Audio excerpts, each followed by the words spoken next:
Magluluto ako ng dumpling. Marinate muna natin ang karne sa soy sauce, white pepper, wine, sugar, and cornstarch.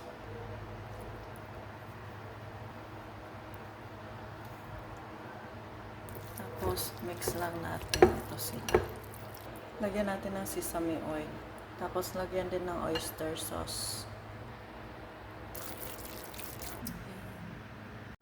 Ito ang ingredients sa dumpling: minced pork, big pak choy, tapos itong cow choy.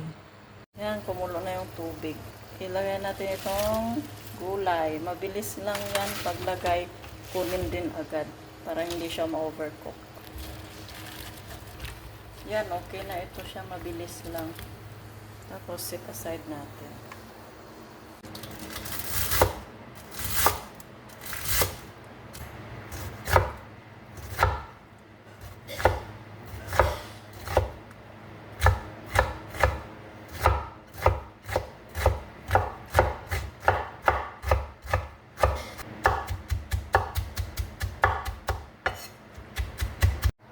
Yan, ito na yung Thai pak choy, cow choy, minced pork.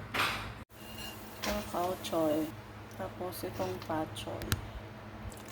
Meat. Tapos ihalo na natin.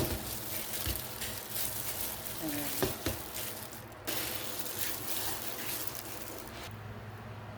Yan, ito na siya. Ready na ibalot. Ito yung wrapper. Tapos ito na yung babalutin natin.